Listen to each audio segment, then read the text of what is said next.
What if the real problem was you? Imagine a race car, a monster of power. You fuel it with the best gasoline, you tune the suspension, you tweak the engine. You think it's ready to break every record, but there's one thing you forgot: the driver. And what if this driver, despite all the equipment, said, "I'm not a real driver. I'm just trying to drive"? What do you think happens? He brakes, he hesitates, he fails. Now replace the car with your life and ask yourself, are you trying to change your behavior without ever changing the person behind it? Chapter 1. The Invisible Trap. Doing without being. Most people who want to change their life always start with the same question: what should I do? We've all asked that question at some point, right? Which workout program to choose? Which course to follow? Which method to meditate? Which book to read? We look for plans, tricks, hacks. We make lists, set up to DOS, jump into routines. We want to act, shake things up, take control. But here's the disturbing truth. Trying to change by only asking that question is like trying to build a house while forgetting the foundation.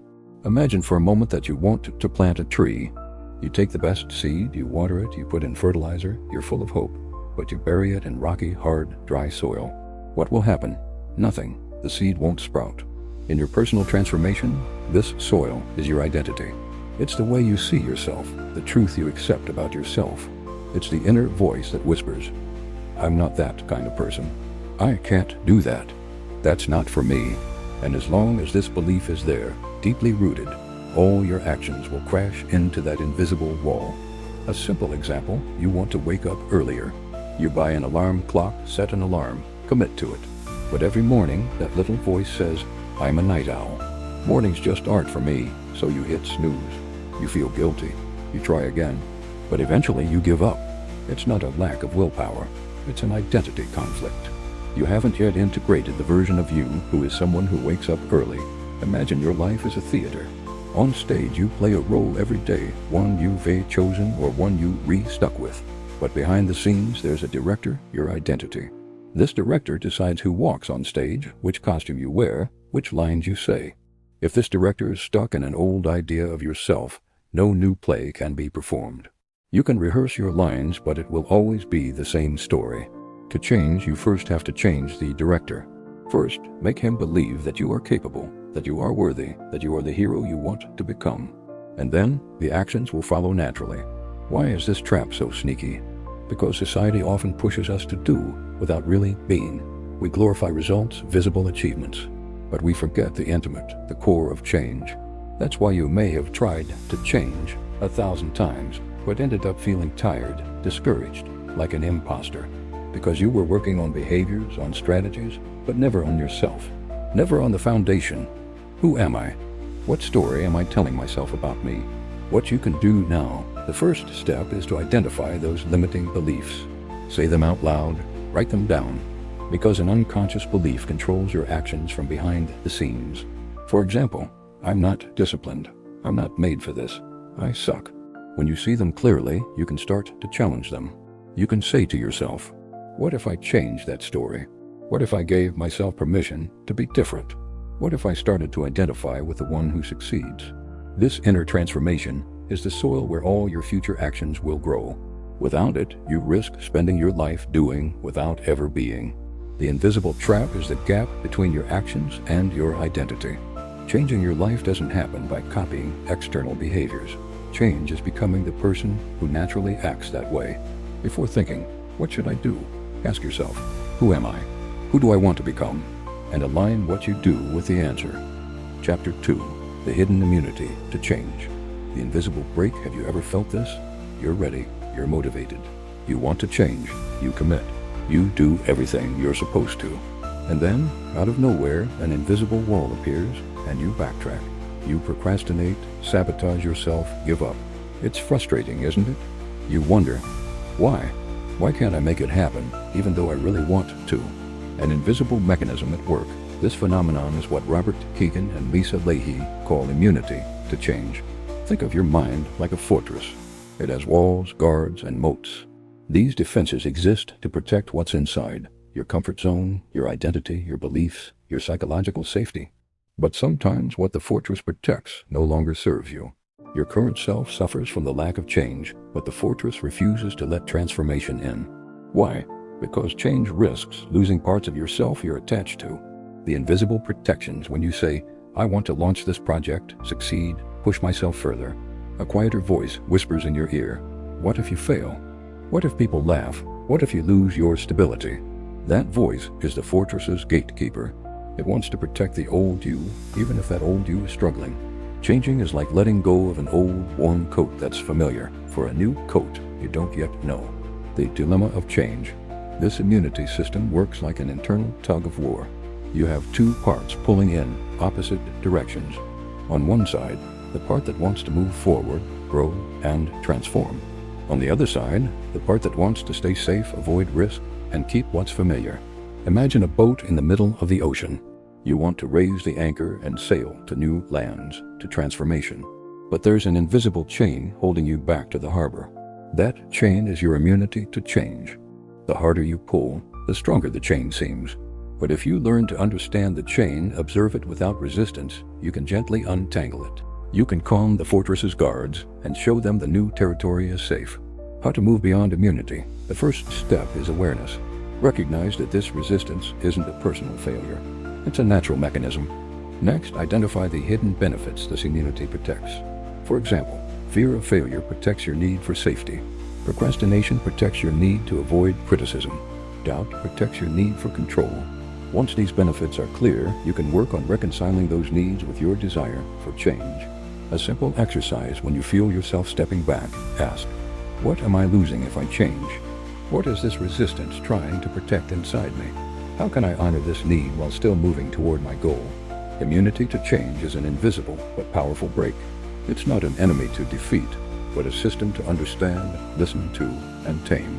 Your transformation won't come from fighting yourself fiercely, but from forging an alliance between who you are today and who you want to become. Chapter 3. The Science of the Self. Self-perception theory. Imagine yourself in front of a mirror, but not an ordinary mirror. A mirror that doesn't just reflect your appearance, but also your identity, your personality, your value. This is exactly what the self-perception theory offers. This fascinating theory developed by psychologist Darrell Bem in the 1970s. It says something a bit counterintuitive. We don't always really know who we are. So we look at what we do, and we deduce who we are from it. A simple but powerful idea, you are not a fixed being with an identity engraved in stone. You are in motion, and often it is from your actions, your behaviors, observed carefully, that you build your self-image. For example, when you spontaneously reach out to someone, you tell yourself, I am a generous person. When you procrastinate once again on an important project, you tell yourself, I am lazy. When you refuse a challenge out of fear, you tell yourself, I am not courageous. These conclusions, you draw them as an observer of your own life, often without realizing it. Your brain is like a detective, collecting clues from your behavior to write its investigation. Who is this person? Why this is crucial for your transformation. If you do not consciously control these proofs you give yourself, you let your identity be built on fragile, sometimes toxic foundations. Bad habits then become real distorted mirrors. I procrastinate gives I am lazy, gives I will never succeed. It is an infernal, vicious circle. But here is the good news. You can take back control. How to use this theory to become the person you want to be. Act like the person you want to become. This is the very basis of the theory. If you want to be courageous, start by taking small acts of courage, even simple ones. These acts become proof that convince your brain you are courageous. Observe your actions consciously. Be the active observer of your life. When you do something aligned, note it mentally, celebrate it. When you do something you no longer want to see, realize it's just an action, not an absolute truth about you. Change your inner dialogue. Your brain is a powerful storyteller. When you say, I am lazy, after procrastinating, challenge yourself. Replace it with, I procrastinated this time, but I am capable of acting. Imagine a painter facing his blank canvas. Every action you take is a brushstroke. Your canvas, it is your identity. Clumsy brush strokes do not define the whole work. You can always choose the next stroke, the next color, the next shade. You are both the painter and the canvas. What you paint is what you become. The entrepreneur who says, I want to create a business is in a state of intention. But the one who regularly takes small concrete actions, even tiny ones, begins to see himself as an entrepreneur. The key to change.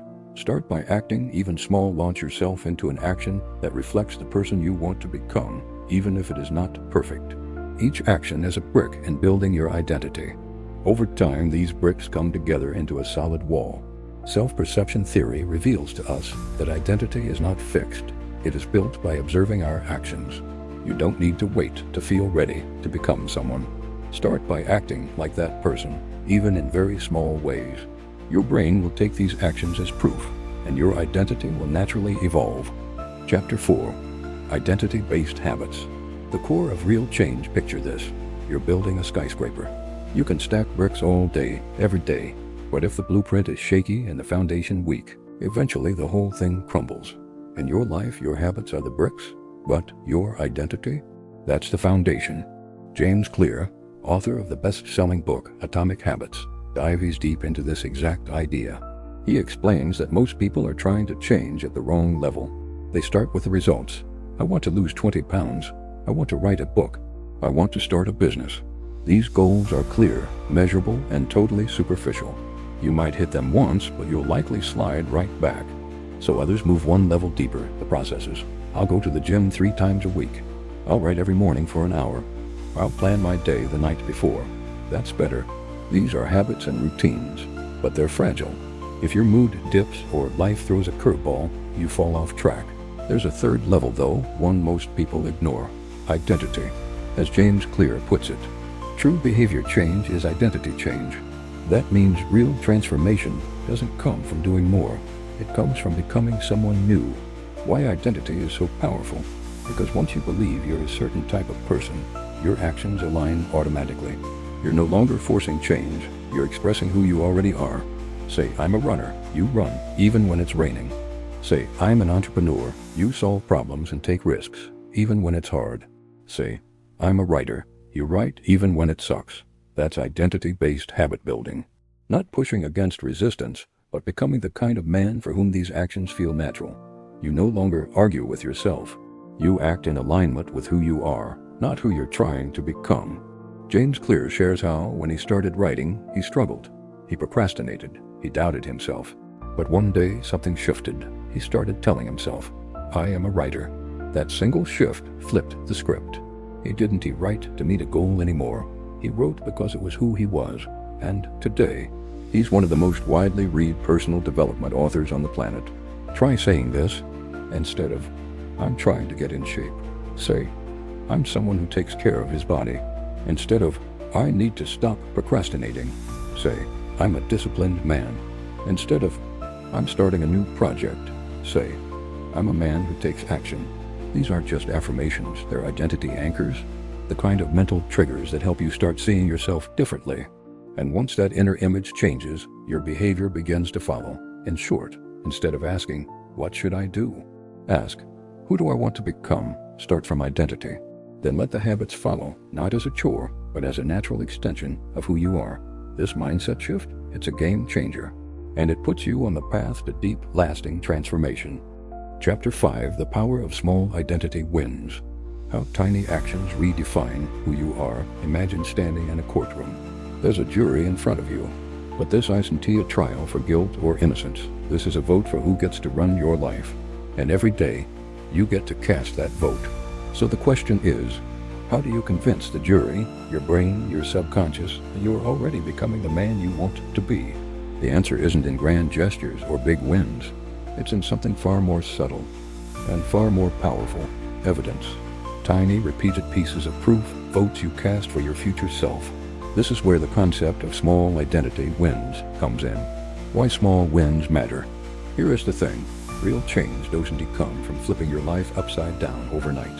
It doesn't come from burning out or forcing a new routine for 2 weeks. It comes from small, deliberate acts that whisper, this is who I am now. Every action, no matter how small, is a vote. Not for what you want, but for who you are becoming. One action at a time, you lay down bricks on the foundation of your new identity, quietly, consistently, powerfully. Simple examples that shift everything. You read 10 pages of a book on personal finance? That's not just learning, that's a vote for being someone disciplined, curious, and committed to growth. You record a story for your business, even if it scares you?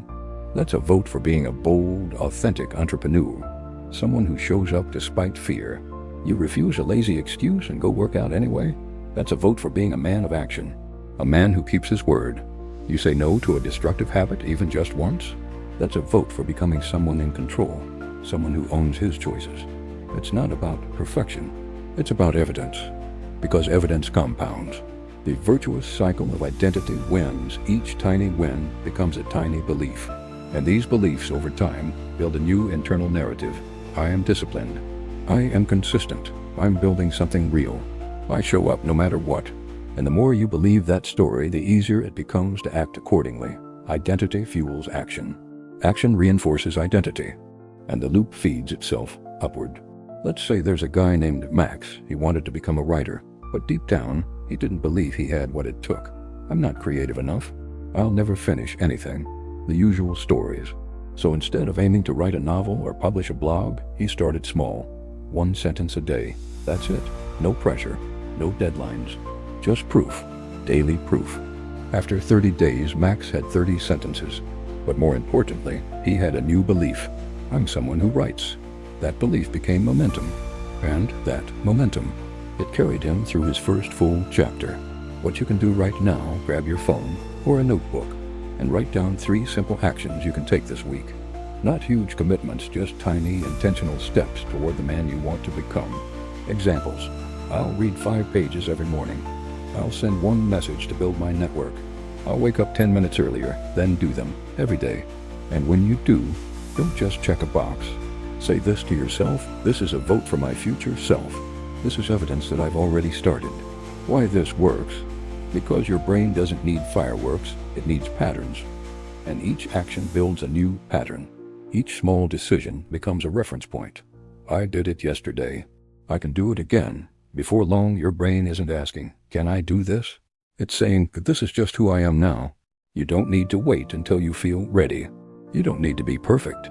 You don't need to prove anything to anyone, except yourself. Just show up, cast the votes. 1 decision, 1 micro-proof at a time. This is how you build identity from the inside out. So every day, ask yourself, what is 1 action I can take to prove I am already becoming the man I want to be? And then do it, without hesitation, without excuses. Chapter 6, The 3 Identities Exercise. Bridging the gap between who you are and who you want to become. Do you ever feel that unbearable emptiness? That gap between the man you are today and the man you dream of becoming? That gap is what we call the identity gap. The disconnect between your current self and your future self. It's often why you feel stuck, lost, or just dissatisfied. But this gap isn't a dead end. It's a bridge waiting to be built. And there's a simple, powerful tool right at your fingertips to start. Grab a notebook. Nothing fancy. Just a simple journal, a notebook, or even your phone. The key is to write. To externalize, to make it real. 1. Who am I today? Be brutally honest with yourself. No filters. No sugarcoating. Look at yourself like an outside observer. What are the beliefs holding you back? Which thought patterns keep you stuck? What habits prevent you from moving forward? What makes you hesitate instead of advance? For example, you might write, I procrastinate when fear takes over. I still identify with my past failures. I'm afraid I'm not good enough. 2. Who do I want to become? Picture the version of yourself you admire. The hero of your own story. How does he behave? What values does he live by? Be specific. Speak about him as if he already exists. For example, I am a disciplined man. I am a creator in control of my life. I keep my promises and follow through. 3. What are 3 actions I can take this week to vote for this new identity? Now it gets practical. Identity change feeds on action, not daydreams. These actions don't have to be huge, just align with the person you want to become. For example, post a business story every day. Write for 10 minutes each morning. Say no to 2 things that don't match my values. These small identity wins are the building blocks of your transformation. They reprogram your brain, rewrite your inner story, and gradually close the gap between who you were and who you're becoming. So grab your notebook, answer these 3 questions, and commit to taking those 3 actions, no matter how small they seem. Because it's those small steps, those tiny wins that make all the difference. Not tomorrow, not next month. Starting today. You are not your past. You are what you choose now. Look around.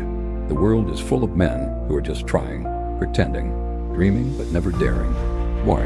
Because they think they need to change their life before they can change their identity. But you're going to flip that script. You'll start from the inside out. You'll become the kind of man who acts as if he already is who he's meant to be. And the world will begin to respond to that version of you. This isn't some motivational fluff. It's truth. It's law.